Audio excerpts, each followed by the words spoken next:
You got to be a millionaire. But a millionaire is so 1900s. Now, in order for us to maintain this level of lifestyle, our net worth as business owners, we have to recalibrate our focus and now say 10 million is the number we have to achieve. Now, the reason 10 million is not this number I pulled out of thin air. It's this number that's rooted within. It's Neal Isaacs. You're watching the Raleigh Business Broker Show, and I'm excited to have the one and only Justin Goodbread on the program today. Couldn't be more excited to talk with you today, Justin. We're going to get into all things. You're a Mr. SEPA, you're Mr. Deca-millionaire, you're Mr. YouTube, you're Mr. Best-selling author. You do a lot of stuff, but our topic, our theme that we're going to eventually get to is around the challenges that business owners face as they climb through the stages of entrepreneurship. So I'm super, super excited to get to that. But before we do, I want to invite you to give kind of an introduction for the people that don't know you yet. Absolutely. Well, thank you for having me, Neal. I'm looking forward to this conversation. Anytime that I can talk with other successful podcasters and business people, it's always puts a fire in my belly. So I'm just an old country boy born and raised on a dirt road in South Georgia. That's who I am. And I live in East Tennessee on a gravel road in East Tennessee, but I've been blessed beyond measure. I was trained to be a business owner, and I say trained tactically and intentionally. I was trained to be a business owner by being homeschooled from the age of about 5 years old all the way through high school. My mom and dad used to drag me around everywhere. It's like Ziglar conferences and Les Brown and Og Mandino and Charlie Tremendous Jones. And I heard these speakers of late talk about their passion from the stage and how business owners can impact so many people. So I started my first business when I was 15. I sold it when I was 21. And since then, I've started and sold 7 companies. I've had the privilege of taking 8-figure valuation firms to 9 figures in 18 months. And now I have the opportunity to coach business owners all around the world on how they could rapidly scale their business and build businesses that are highly valuable and can change their family's life for the rest of their life. Love that about you. I appreciate that. I love the farm boy piece that you put into it, that you never go far from your roots. I think that resonates with a lot of people. And when you talk to people, people feel that. They know authenticity when they meet it. So that's wonderful. So let's get into a little bit about I want to read it. I want to start with Deca-millionaire. In your podcast launch, Justin, I'm going to quote you here. You said, "The reason for my podcast, the reason I exist is to help you decode the chaos and provide a framework to decode your path as a successful business owner to a $10 million net worth." And that's a powerful statement. And I want to just ask, why is that so important to you? In order to understand why it's important to me, Neal, you have to understand the framework of what's happening in our country. So currently, there are roughly 31 million, I'm giving a little bit of fluctuation here, small business owners in the United States. The 31 million small business owners who employ people, to me, is the backbone of our civilization. It's the backbone of our communities. They're the people who pay a lot of mortgages, a lot of car payments. They're the ones who send a lot of kids through college. They support charities, churches, and missions all around the world. So to me, these 31 million business owners are my brothers and sisters, I often say. They're in small towns, they're in big cities, and they pour their blood, their sweat, and their tears into their client, into their teams, into their product to create an impact. But often so they make these sacrifices, these impact to their own detriment. So most business owners that I speak with, they try to reach this number. They'll say, I want to get to $20,000 a month in take-home pay. So let's say it's $250,000 a year. That seems to be the number that we land on in this modern year, 2025. And whenever you think about a business owner, let's say they do reach that level of success, so they're making $250,000 a year. And many business owners are achieving that more and more these days. But we have really great CPAs and tax advisors out there who are saying, hey, look, let's not pay yourself all the money. Let's use our company to help safely shelter some of this money from taxes legally, according to their tax advisors.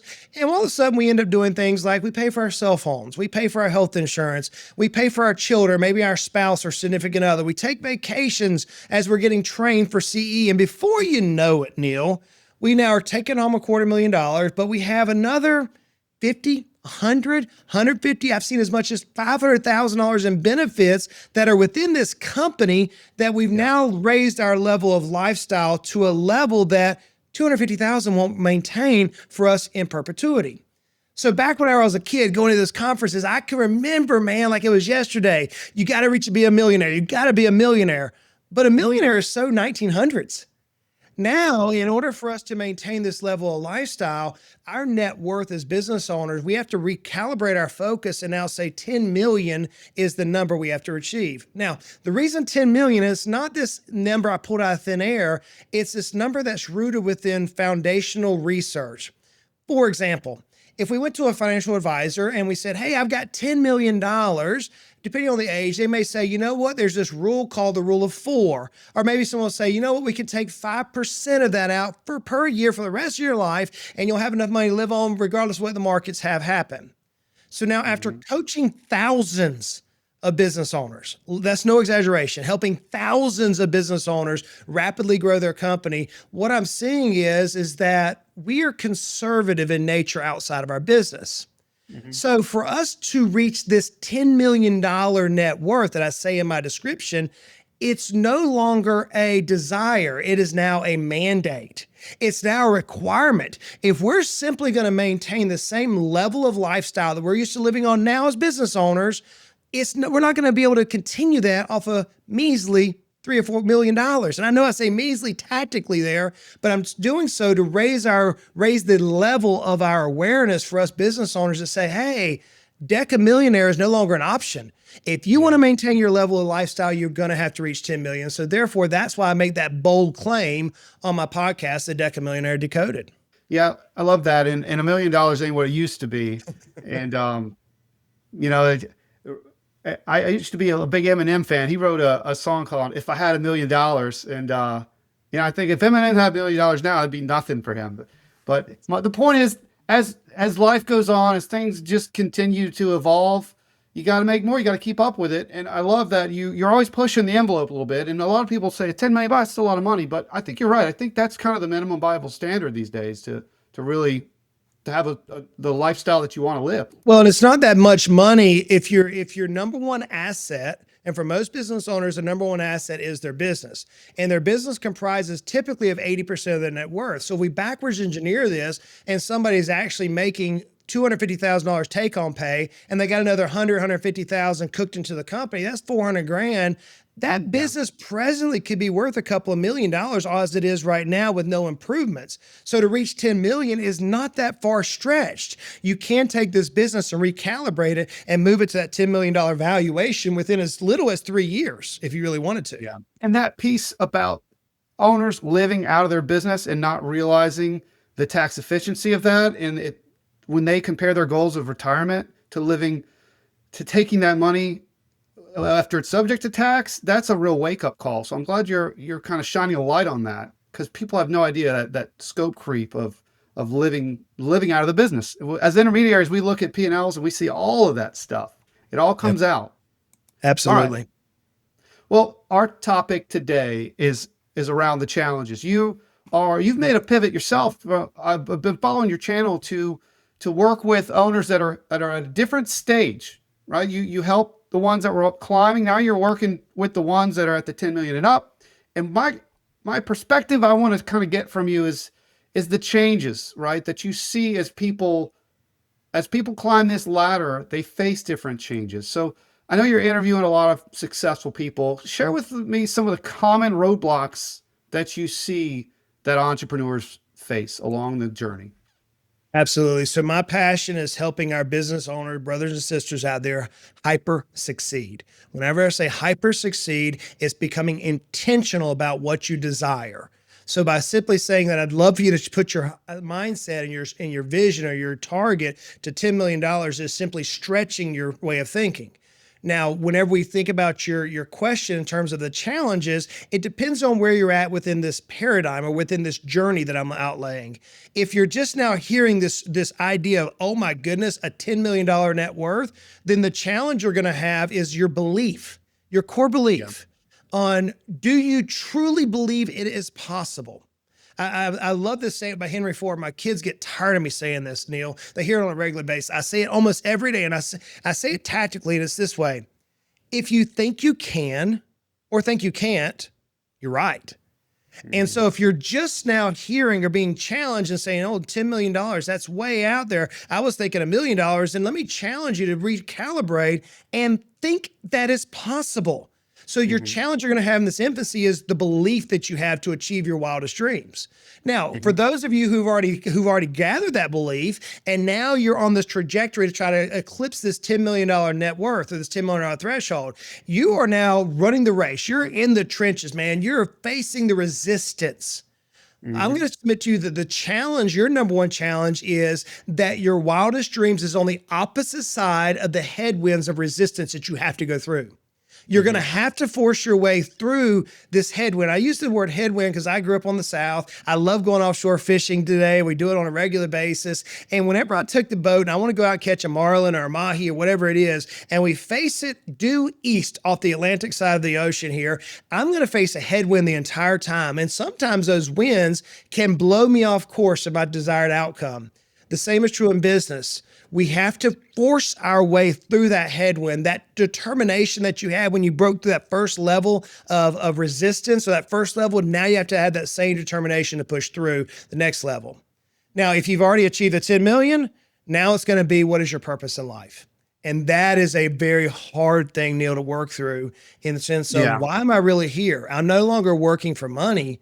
Now, Yeah. why are we working? And so that's your challenge at that level. Yeah, if you've ever had to give away money, it sounds like a great problem, but then you realize it's actually pretty hard because now you're giving away money, and where that money goes says a lot about you. And you don't want to give money and turns out it's going to Al Qaeda or something. So you have to do the research. You have to say, does this align with what I believe in? So that's a good example of a problem that you have as you start to climb the ladder. This is going to be an emergent theme here with our conversation around mindset. I know I've heard you talk before. You talk a lot about mindset. I'm curious about, you have a great origin story, but how does mindset tie into our origin stories? We all come from somewhere. It all shapes how we think. What do you have any thoughts about our origin story tying into our mindset? I think as humans, we often know where we came from, but we are perplexed or curious about where we're going. And we can look back and we say, hey, this water underneath the bridge is often say that our past has actually shaped us and prepared us for the future that we've yet to achieve. So whenever we think about the origin story, I like to couch the past in light of, what direction am I heading? So for a business owner out there, it may be some sort of a number that they're chasing. It may be some sort of a time freedom. It may be some sort of an impact. It may be a legacy for your family. Whatever that desired outcome is, if you can get your eyes fixated firmly on the future and realize the past, the origin story, as you're calling it, Neal, the past is not there to harm you. The past is the past. The past is not defining your future. Instead, everything that we have faced. Some of us have had very hard things. Some of us have things we wouldn't speak about in mixed company that happened to us. Every single thing that has made you who you are today is ultimately preparing you and has prepared you for that unbelievable future that you have in front of you. So whenever I think about this idea of mindset and this idea of the origin story, I like to look at it into a future glance, saying that I am in control of my future, not my past. In other words, Mhm. I'm not going to let the things negative, positive, the victories I had in high school, perhaps as a star athlete or college, I'm not going to let those define the Justin Goodbread of tomorrow. Instead, I'm going to lean and I'm going to learn from those and I'm going to yield on those experiences. But now my mindset has got to say 100%, where am I going? Why am I going there? How am I going to use these pains or these victories of my past to propel me quicker and more impactful to that particular state? Yeah. That's the way I view the origin story. Yeah, and back to kind of mindset, and as we break through these different levels, then to your point, it gets easy to kind of coast a little bit. But I think you reference how you have to continue to push yourself, and the challenges become a little bit different. One of the challenges that entrepreneurs have that I've seen working with small to large is they tend to build a big business. Often you have to manage a lot of people, right? You can't do it alone. That's part of building a valuable business, is building a strong team. But then now we have this whole thing about culture that we have to manage, and now we have to deal with a lot of people. So talk to me about, if you have thoughts on business culture, I'd love to hear about that, but more specifically how that changes when we go from small to large. Well, I think it was it Maxwell? I may be misquoting here. That says culture eats strategy for dinner. It's an old saying. I think it was Maxwell who said that. I may be wrong on that particular quote. And whoever made that quote, I believe, is 100% inaccurate. The culture of your company, the culture of your vision, the culture of your company has to align with your values that you as a person have, as well as the values in which you're going to run the company, period.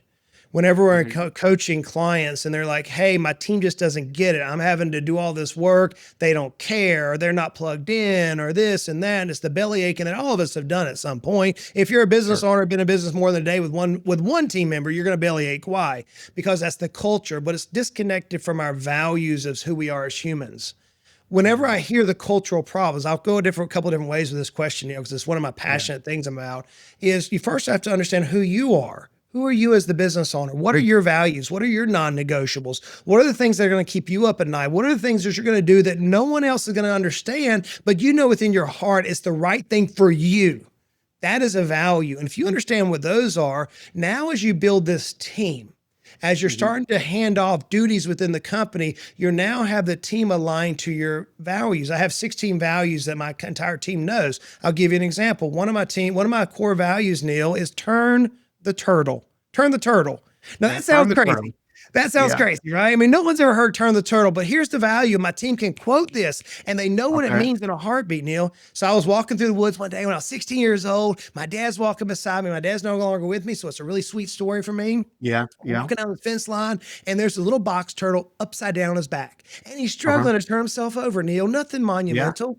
My dad Yeah. reaches down, he grabs the turtle, and he turns it over, Yeah. just like any dad or any human would. In that Yeah. moment, I don't know why I asked this question, Neal. No idea. But I said, hey, Pops. That's what we call it. Hey, Pops, why'd you do that? He said, son, because I can. I said, no, no, no, you're missing the point. Why did you do that? He said, because I can. I said, no, no, no.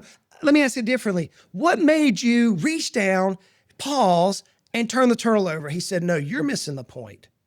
And Neal, he took his hands, put on my shoulders. He said, son, if you can help somebody and it takes you a little bit of effort and you can lead them better because you can, you do it. Okay, Mhm. so that's a simple principle. That's a value I have. Now, whenever Yeah. I bring a new team member on, if I'm trying to change the culture, if I'm trying to build a culture where it's not going to eat me and I'm not going to be waned by this and it's going to reach my desired outcome, then that means my team all have to have that core value of mine. They have to understand it and they have to adhere to that. So literally, we have these value things, and I walk through new hires. I'm like, let me tell you a story about the turtle. And they Yeah. go, like you just did. They're like, oh, that makes sense. So cool. Let's Yeah. put application to this. That means if you walk into the restroom, even though you're not the janitor and you see water on the sink, you grab a piece of paper and you clean the water off the sink. Why? Yeah. Yeah. Because you can. So if we have this type of conversation with our business owners, then as we go to now your hard question that you ask, how does an entrepreneur deal with company's culture as the company grows? It's all founded in that foundational area of your personal values. Now, here's the hard part. Mhm. For us as business owners, that's going to require you to be vulnerable. For us as Absolutely. business owner, that's going to require you to be authentic with yourself and know who it is that you are, so that you can now give that same authenticity over to your team and allow them to lead in your absence, hopefully. And that's going to drive the Hopefully. business up. Being vulnerable is a challenging thing for business owners. I work with a lot of business owners. They are type A personalities. They like to control, they like to hide their weaknesses, and that can be a challenging thing, especially going into, as me and the seller team positioning them to exit their business. They don't want to be vulnerable. They want to be the A dog, right? They want to be on top. So that's certainly something that's tough that owners have to work on. Well, you and I both know, I mean, especially from your seat, and I've now coached literally hundreds, if not thousands of business owners through exits. The less involved you are, the higher Yeah, the value of the company is. It's simple. I know. But I when know. I've actually had Neal, I've had business owners put their hands on this proverbial or like visionary steering wheel, and they're like, dude, as long as I can drive the car, I'm good. I'm like, as long as you can drive the car, you're not good. If you're making the decisions, you don't have something that Yeah. somebody can sell. And so that being vulnerable, I'll give you a real story. This is Goodbread being raw. But whenever Sure. I was trying to scale my company, my coach said, hey, you need somebody who can hold you accountable. And I'm a type A to the hilt, as you probably can tell. He's like, you Sure. need somebody who can hold you accountable. And I'm like, okay. He goes, who would you respect? I said, I'll tell you who I respect is my mom. He goes, well, she's not going to hold you accountable, but tell me why you said that. I said, well, because she's raised 3 children. She speaks to me in a way that I understand at the right time. She knows how to count, she answers, and I trust her judgment. He said, then you need a mini mama. kind of like a mini me off, Austin Powers, right? Right. But he was, being a mama. So I actually found a young lady who had already raised her children. She was a school teacher. I brought her in as the director of operations. And people are like, why in the world would you bring somebody who's unskilled in director of operations? Because she knew how to listen. She knew my values, and she could couch me and say, hey, Just, I need to have a conversation. Come sit in the tilt chairs. Let's have a conversation. She could have a conversation with me that went straight to the heart of the matter of me being vulnerable. You know what, Neal? Yeah. Whenever I hired her and I gave her that authority, my company 5x'd within a matter of a year. So for business owners who need to let go, I'm telling you, there is a proper way that you can let go and feel good about the way in which your company is going. To me, that's a story about self-awareness too. I mean, a lot of people would not have, you listened to that coach that made that observation and you accepted it, which a lot of people wouldn't do. And then you took action, and it sounds like you got some great results. You know why though? Here's the interesting part about that most people miss. I'm glad you caught that, but here's the fact that most business owners miss. I was paying my coach $10,000 a month. Okay. I wasn't paying $500 a month. Right. Whenever you pay somebody significant amount of money, that advice that they tell you that you least like is the one that you lean into. Yeah. And because I had so much invested in his advice to me, whenever he said that, I thought he was off his rocker. I'm like, you cuckoo, dude. But then I started thinking about it, like, why am I paying this guy 10 grand a month if I'm not going to listen to what he actually says? That's a Let's valid point. just try it. And whenever I did, boom, the company excelled. And before we get too far from I love stories. Your story about your father turned the turtle, that made me think about one of my first jobs when I was a shark diver, actually, in this aquarium that I was working at. And I had one of the best bosses ever. And we walked through this place. There's hundreds of people working here. And I was following around, and he would just stop and pick up trash as we walked through. Wouldn't say a word. Just pick it up trash, put it in the trash can. That was the right thing to do. And guess what I did when I saw trash? He just, great leadership. Even though he was the boss, he treated the place with respect. Your Turn the Turtle story kind of sparked that, because it's just great leadership, doing the right thing. So I love story time. I got more story time coming, but I want to get to one other thing around this topic. We're talking about mindset. We're talking about culture, talking about leading people.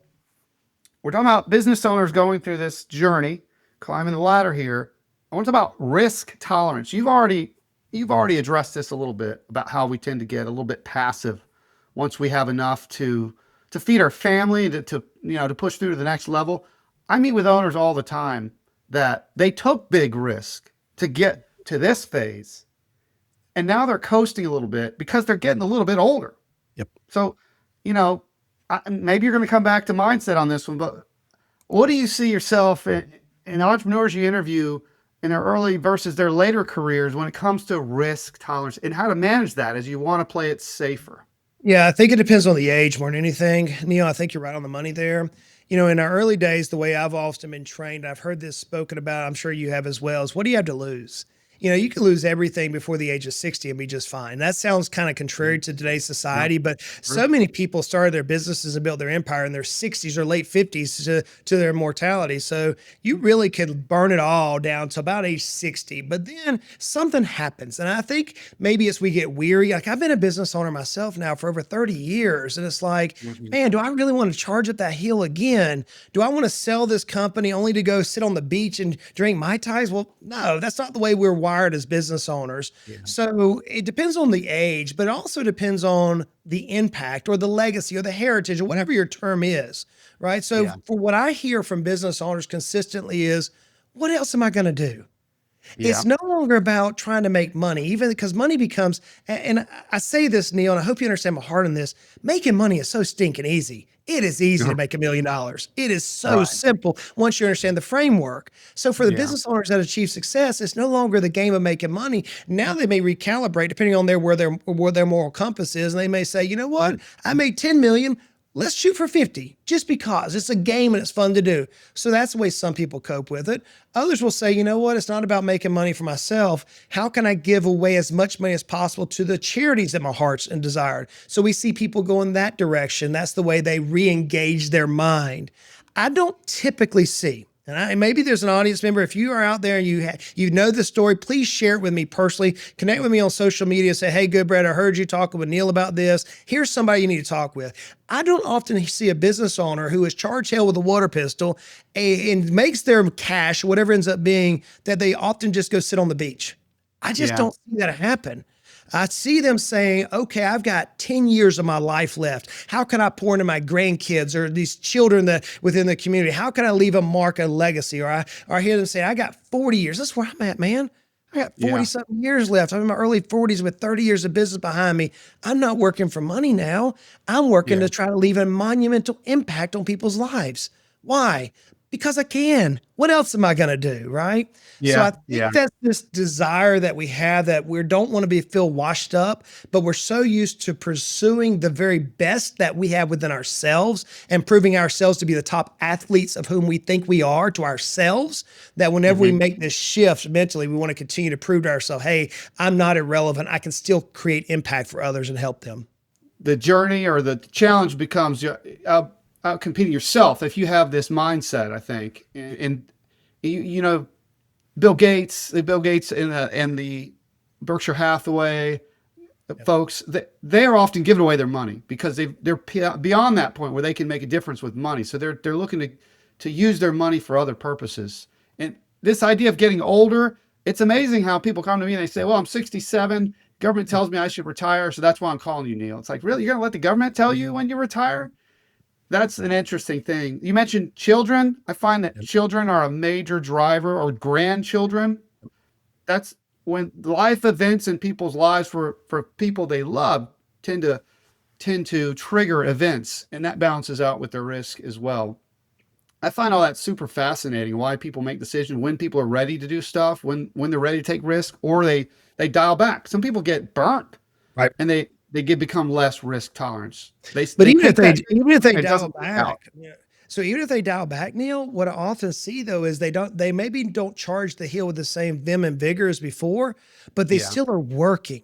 I know too many billionaires that have made their money that they may sit on their yacht in Monaco and they may be where they're at, but while they're on the yacht in Monaco, they're doing something productive. They're writing their memoir. They're creating a small micro business with their grandkids, or they're teaching somewhere else, or they're pouring into a charity. They're doing something. They're not sitting at home watching soap opera and going to sit on the beach and drinking Mai Tais. That's not what they're doing, because they're in competition with themselves.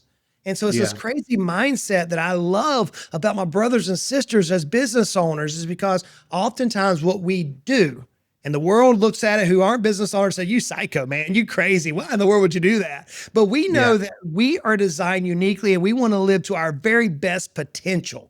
And we want to help those. I see that every single day. So this idea that we're going to spend 30, 40, 50 years of our life doing this, or 10 years of our life doing this, and pouring 70, 80, 90 hours a week into this mission of helping others, and all of a sudden we're going to stop and be self-centered, it doesn't happen. At least I don't see it happen. Yeah. No, it's a great point. That's a great point. Well, I mentioned a story time. Let's get into, I want to hear a story from you, and I want to talk about the Relentless framework. And this is something that's Justin Goodbread, the 5 steps: foundation, examination, execution, exit, and freedom. Can you share a story about how you personally learned this framework? Absolutely. So I was 19 years of age. I'm sitting at a Ziglar conference. I already had a business going that was producing millions of dollars in revenue as a landscape company at the age of 19. I started when I was 15 out of the back of a pickup truck. And literally my dog Radar and my brother riding around with us, and we were cutting grass, blowing and mowing, and all of a sudden we grew this thing to a nice little business. And at Ziglar conference, Neal, he looked at this small audience. There was about less than 200 people there, and he paused right after he was given his watering his well. You've seen the example. He's up there pumping the thing. He stops. He's like, "Time out. Hey, audience, I'd love for you to do this. Grab a sheet of paper. And I'd like for you to write down your 3 wildest dreams that you want to accomplish over your next 20 years of your life." So most of us were young inside there. I don't know if I was the average age or not, but we were young, under the age of 30. And so I'm saying, okay, I'm 19, so age of 40, I want to do the following. I want to marry a smoking hot girl. I wasn't married at that point. So that's number one. Yes. I mean, I was 19 years old. So cool. Number one, marry a smoking hot girl, have a beautiful family. God's blessed me with that particular desire. The second thing is I wanted to write a New York Times bestseller. Now, I don't know any 19-year-olds that say that, but I was just told 2 weeks earlier that I was dumb as a box of rocks by my English teacher and that I would never amount to anything because I could not spell. In fact, today I can't spell. If it doesn't have a real little red squiggly line underneath it, I don't know it's misspelled. I don't care. So I'm like, okay, I'm going to write a New York Times bestseller. And the third thing is I want to have $10 million. Why 10? Because it had one more zero than a million. That was my framework on it, Neal. So I had this mindset early on, and here I found myself now 16 years later on top of a mountaintop in West Virginia. And my client said, Justin, I'm broke.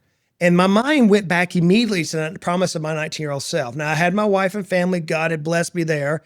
I had not written anything because I couldn't spell it, and my net worth was poor. We'd just gone through 7 years of tribulation. We were like P-O-O-O-O-O-O-R. I mean, we had a bunch of O's between the P and the R there. I mean, we were broke. So I said to myself, how in the world can I close this gap? How can I achieve what I promised my 19-year-old self? So I found a coach. I'm such a believer in coaching because as the old saying goes, you can't read the label when you're inside the jar. So I found a coach and I told him what I wanted to achieve. And his exact quote to me was, how bad do you want it? I said, man, I can smell it. I want it that bad. I promised myself at 19 I would do this. I'm nowhere near. He said, okay, here's what you're going to have to learn. We're going to talk about your foundation. Who are you as a person? Why specifically do you want that? What are you going to do past that? How are you going to achieve this? Let's talk about that. It's what we call the foundation. And then that led into who I was. He said, let's examine where you're at right now. That's examination. I had a small business, but my business wasn't going to lead me where I need to be. My net worth wasn't going to lead me. I had to do something radically different. So I literally walked away from $250,000 of take-home pay to start a business from scratch at the age of now 36 and a half, 37. So I had to do an examination of what the trajectory I'm on. Was it going to lead me to the desired outcome? No, it's not. So I had to change it. So then we had to execute. That's my third thing. Well, in order for me to change a trajectory and reach this mark, I'm going to have to do things radically different than I've ever done them before. I'm going to have to think differently. I'm going to have different responses, different decision-making. Holy cow. That's 40 years almost of programming my crazy brain now to do something radically different. So as I was building this framework and my coach was training me, I was documenting it. I was talking into a microphone. I was writing books. I was trying to record what was happening around these three areas. My wife got sick during COVID, Neal, deathly sick. When I say sick, like we had the conversation with our children, she may not come home from the hospital type sick. Wow. Now she's healthy today. Thank God she's healthy. But at that time it was dark.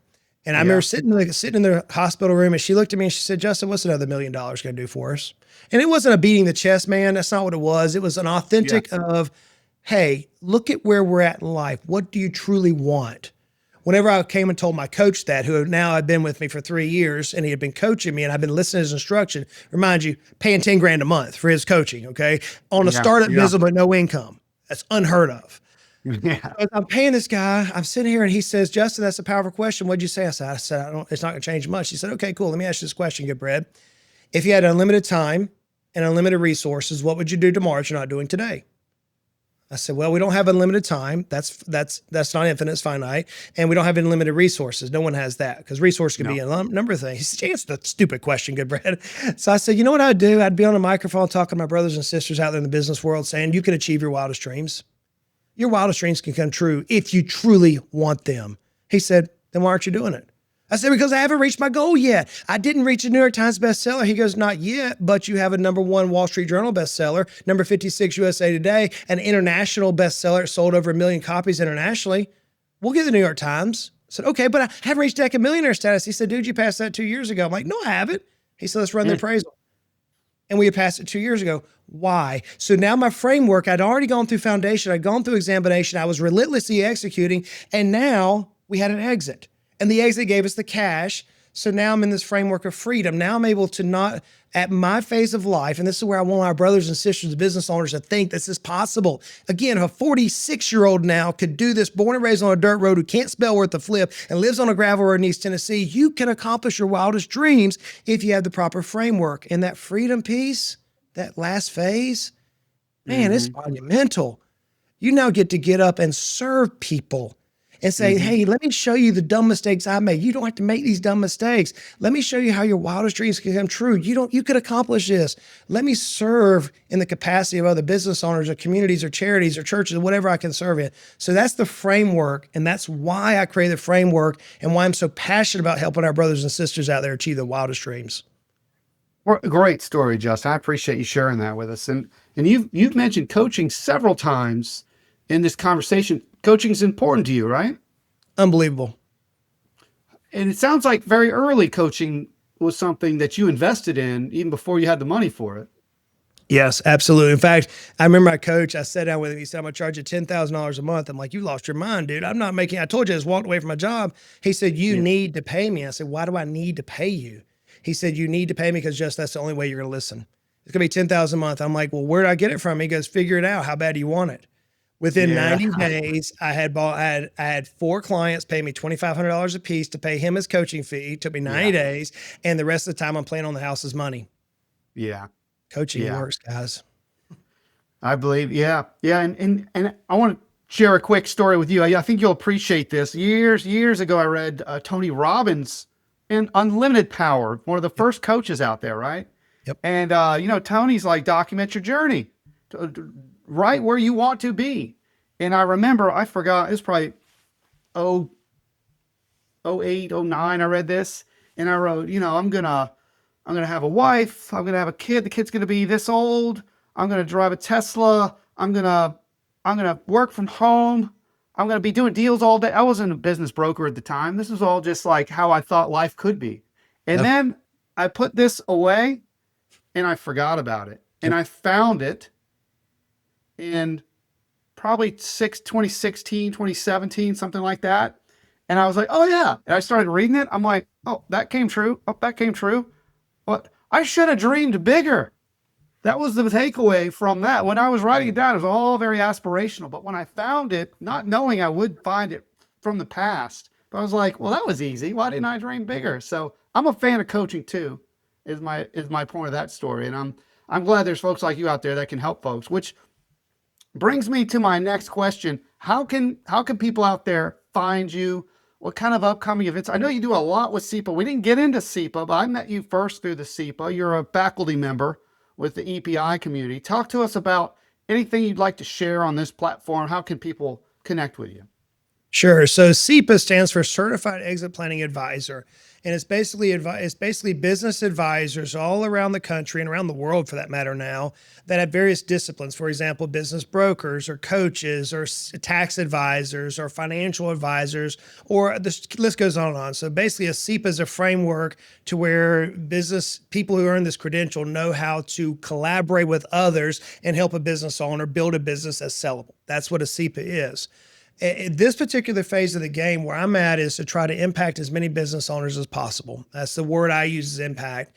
And so where people can find me, if you want to be encouraged, if you want to learn some technical knowledge, if you want to dive deep, then you can check me out on any social media following. I will tell you that Instagram is where I live my life openly. You can see not only the business acumen, but you can also see the personal life, what freedom truly looks like and what you can achieve. So my team does an outstanding job there.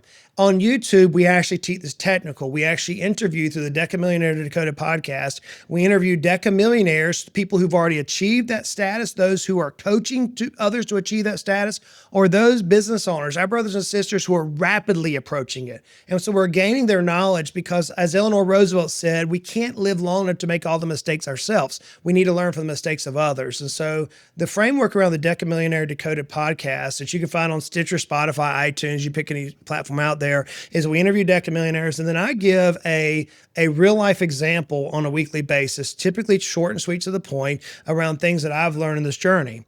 So if you want to connect with me, I would challenge you to check out YouTube or check out Instagram or any of the other social media platforms.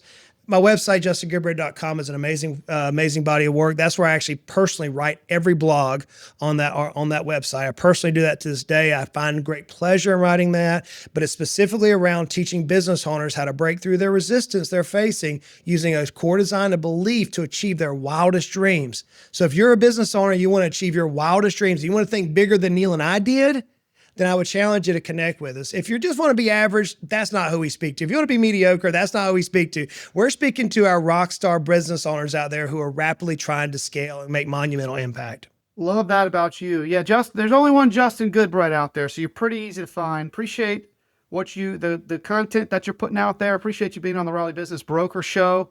Do you have any final words before we wrap up today? I'm going to leave you with that simple quote by Henry Ford. Friends, whatever your wildest dream is, first of all, identify it. And if you think you can or think you can't, you're 100% correct. Thank you, Justin. This is Neal Isaacs on behalf of Justin Goodbread. Thank you, and Mahalo. We'll see you next time.